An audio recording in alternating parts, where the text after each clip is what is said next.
Hello everyone, welcome back to the channel. So today we'll be exploring the fascinating elements of poetry that are meter, rhyme, form and structure. So these core elements allows the poets to create rhythm, evoke some emotions and convey a deeper meaning. So by the end of this lecture, I am going to guarantee you that you will have a strong foundation for understanding and appreciating the poetry craft. So before diving into the lecture, I would like to mention that I have already made a video on poetry. You can watch that video and know what is poetry, what kind of poems are there, what kind of poems we are studying. So those who haven't watched it, I'll add the link in the description below. Please go and check it. I'm sure it is going to help you. So let's start the video. So, poetry as a genre uses language to creatively convey emotions and ideas. So, poetry has elements that, when combined, shapes its form, sound, and meaning.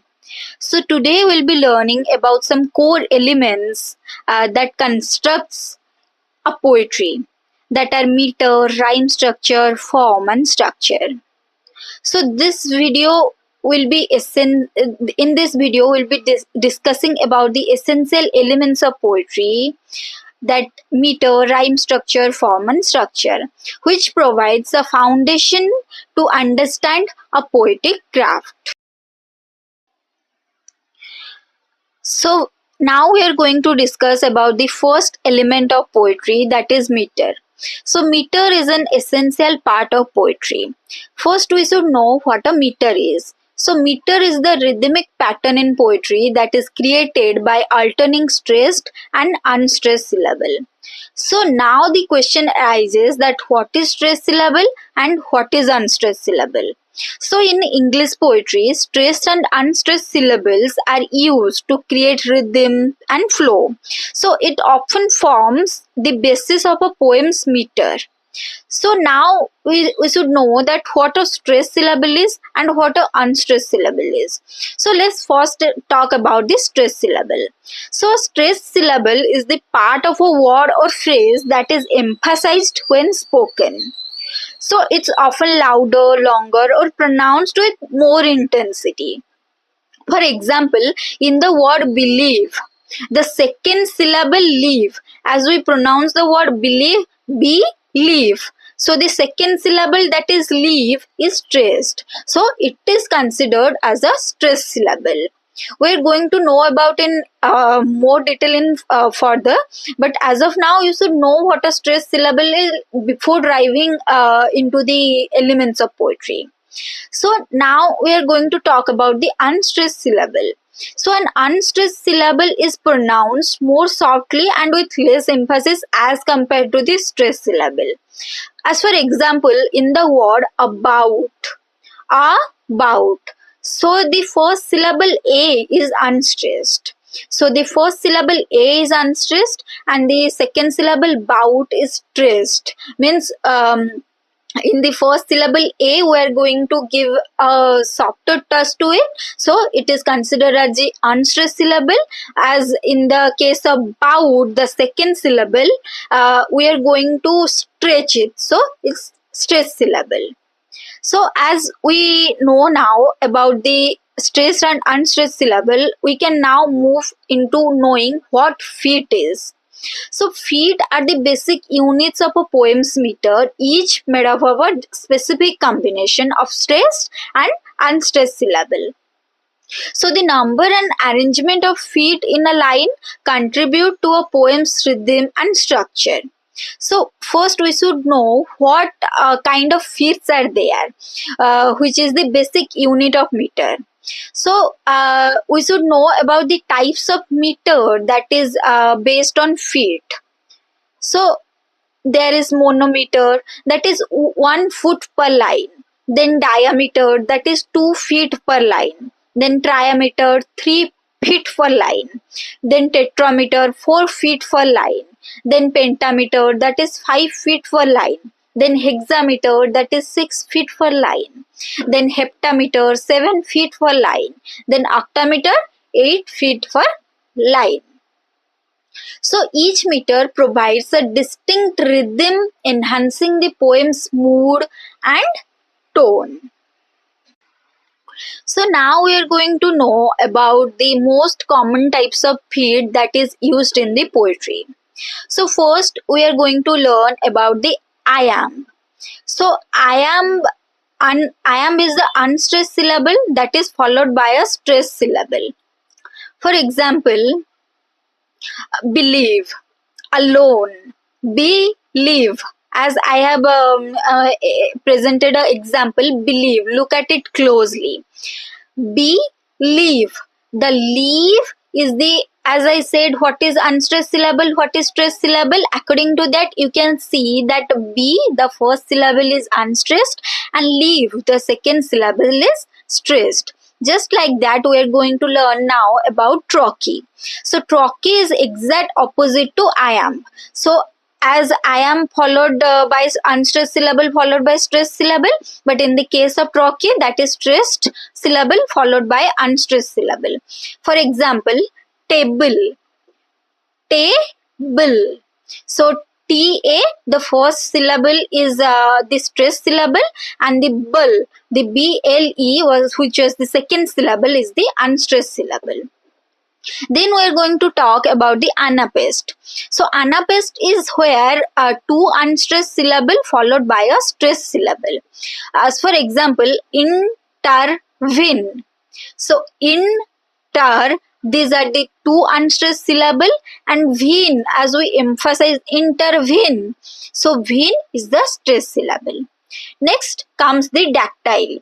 So dactyl is the exact opposite of anapest. As iamb is exact opposite to trochee, just like that anapest is exact opposite to dactyl. So dactyl is the stressed syllable that is followed by two unstressed. For example, elephant, elephant. You can see that L, the first syllable, is kind of stressed, and E and fant, those two are unstressed. Next, we are going to talk about the spondy. So spondy is the two stressed syllable. So heart break, there are two stressed syllable only. That is heart break. Heart break. You can pronounce it as I am saying. You also pronounce that with me. Heart break. Heart break. Sun sign. Sun sign. There are only two stressed syllable.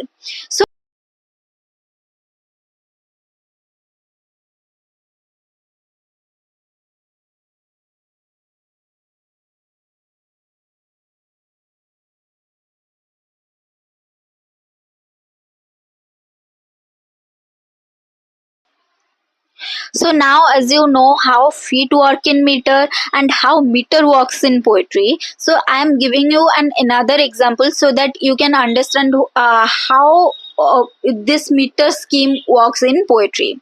So as for example, we are taking a line of iambic pentameter. Now you know what pentameter is, what monometer is, what diameter is, and now you also know what iambic is, what trochee is, what spondy is.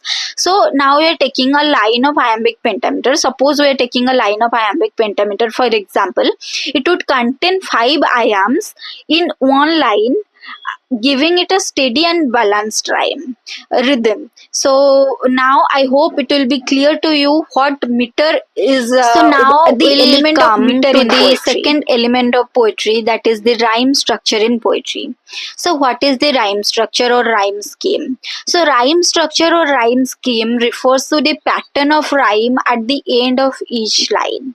So rhyme structure or rhyme enhances the musicality and unity.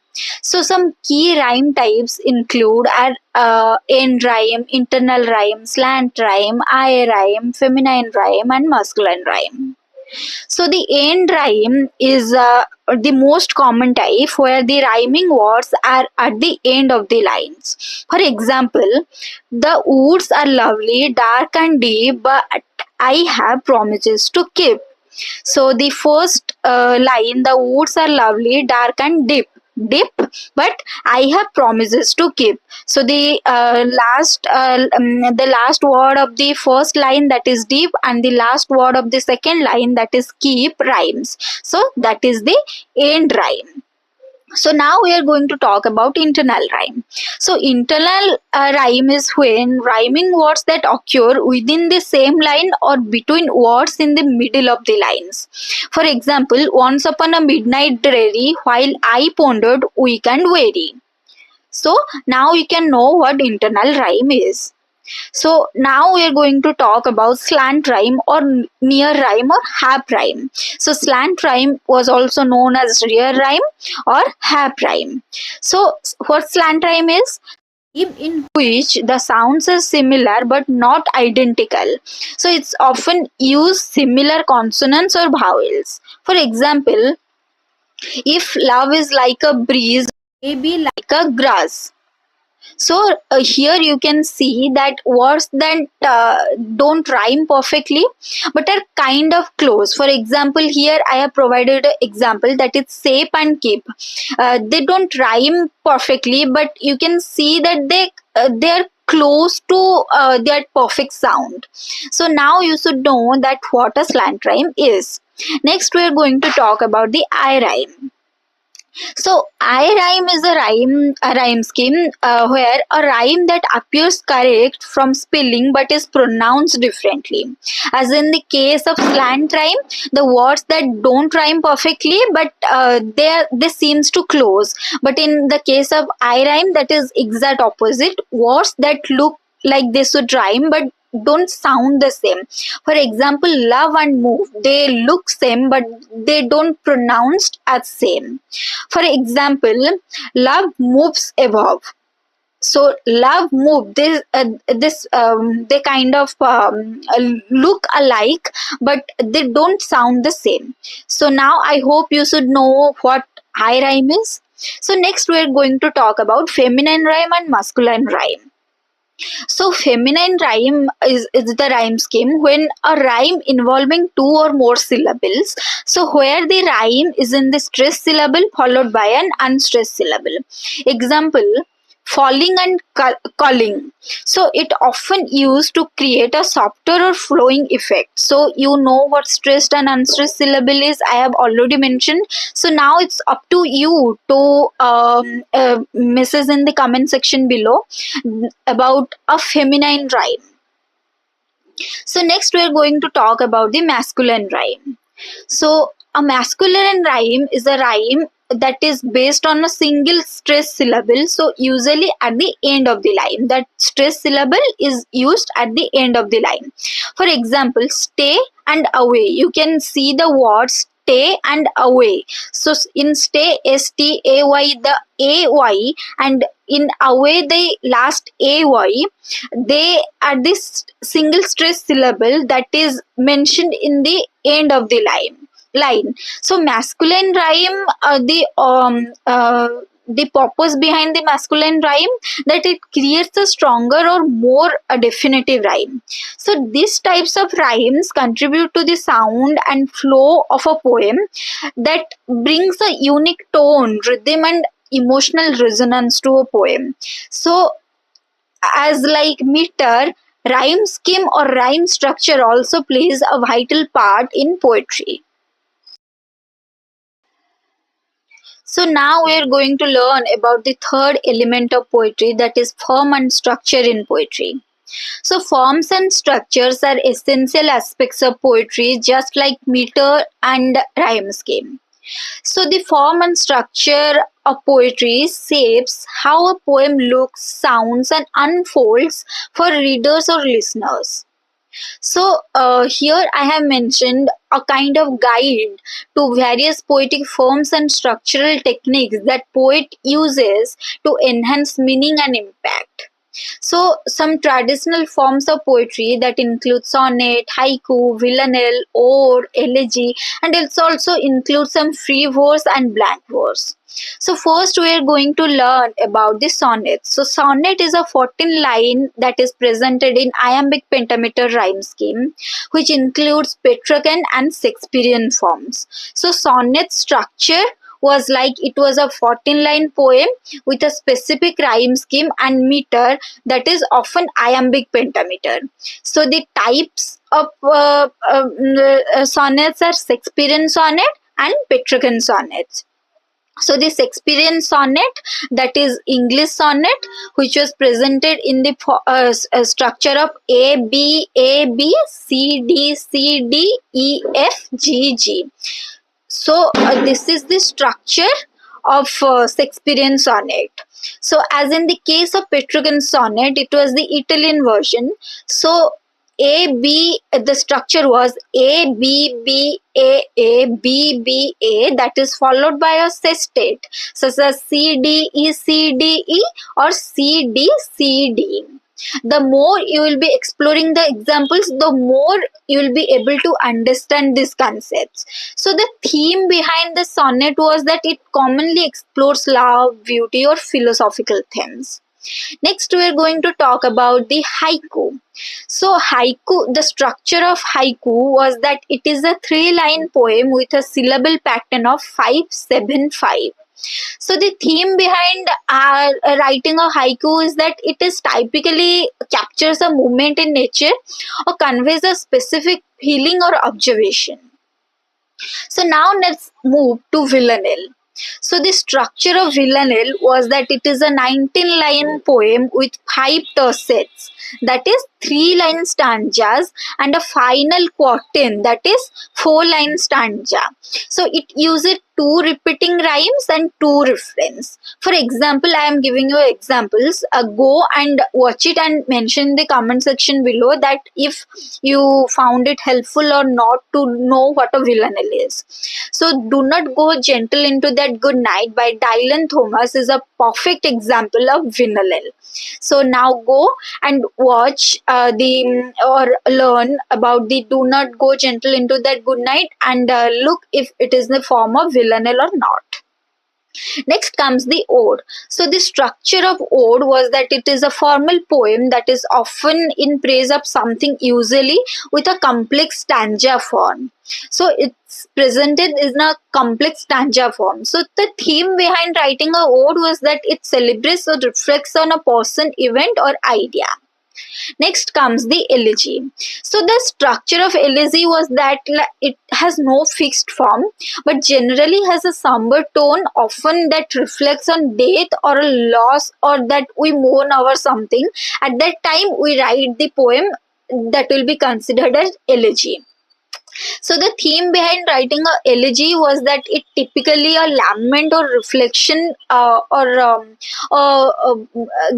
grief poem that we are as if we are mourning over something and we are writing the poem. So about the free verse and blank verse, so there is no set meter, rhyme or fixed structure which allows the freedom of expression. So that's why it is known as the free verse. So in free verse, we can cover any subject and the style that often reflects the poet's content and tone. That's why it is named as the free verse. So now I hope it is clear to you about what traditional forms of poetry, what form and structure of poetry is. So now we should know how the structural techniques works in poetry. So first we are going to learn about enjambment. So the continuation of a sentence or phrase beyond the end of a line without a pause means we are not using full stop it and the line continues is called enjambment. So the enjambment creates a sense of movement or urgency, often leading readers to seamlessly going into the next line. So there is no pause in the poem. So in that case, the enjambment was used. Next, we are going to learn about caesura. So, caesura is the pause that is formed within a line of poetry. So, typically, it was marked by a punctuation. So, the caesura adds emphasis or creates a break in rhythm that allows for reflection or some dramatic impact. So, these are the structural techniques that in poetry that helps in creating a great that adds a great meaning to the poem. Next, we'll be learning about the line and stanza length, how it works in poetry. So, poets often vary line and stanza lengths to influence the pacing, emphasis, and more. For example, a couplet that is a two-line stanza, a quatrain that is a four-line stanza that is mainly used in traditional forms, or a sestet that is a six-line stanza that is often seen in sonnets. So these lines and stanza length are oftenly used to influence some pacing, emphasis, or mood. And there is repetition, repeating words, phrases, or lines to enforce the themes or to create rhythm in the listener's or the viewer's mind. So that it can build intensity and emphasize the key ideas that the poet wants to convey us or to create a musical quality. So next we are going to talk about the visual structure of a poem. So visual structure of a poem that is mainly used in the concrete poetry. So poems that are arranged to form a shape related to the poem's subject. So this is a visual structure. So it adds a visual element that reinforces the poem's themes or a message. So the form and structure are kind of crucial for setting the tone, pacing, or mood of a poem. So whether a poet chooses a strict form like a sonnet or open structure or a free verse or blank verse, these choices are kind of used to shape how readers or listeners experiencing the poem, and it enhances its meaning and emotional impact.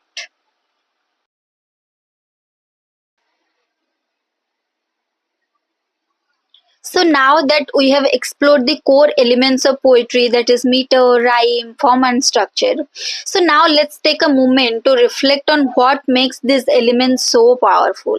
So each of these aspects of poetry doesn't just add rhythm or sound to the poem, they also bring out the layers of meaning, emotions, and connection. They are the actual tools that poets use to create worlds within the words. So remember that by understanding these elements, you are now able to see more than just words on a page. So now you can hear the rhythms, feel the emotions, and appreciate the careful choices that a poet makes in every line. So as I conclude this video, I'll encourage you all to try two things. The first one, that find a favorite poem of yours and analyze it through these elements. Notice its meter, see if it follows a rhyme scheme or explores the effect of its structure, so that you'll know how these elements works in a poetry. So this is definitely going to surprise you all by how much more you can uncover in the case of poetry. And the second thing was, try writing your own short poem. It doesn't have to be perfect, experimented with form, meter, or rhyme. And you can analyze that how these elements help you to express a thought or a feeling. So with this, I conclude this lecture. Thank you all for watching this video. I hope you enjoyed exploring to this topic and get some new insights. So if you found this content helpful, make sure to like the video and subscribe for more deep dives into the English literature and poetry. And don't forget to hit the notification bell so you don't miss any future uploads. Bye. See you all in the next video.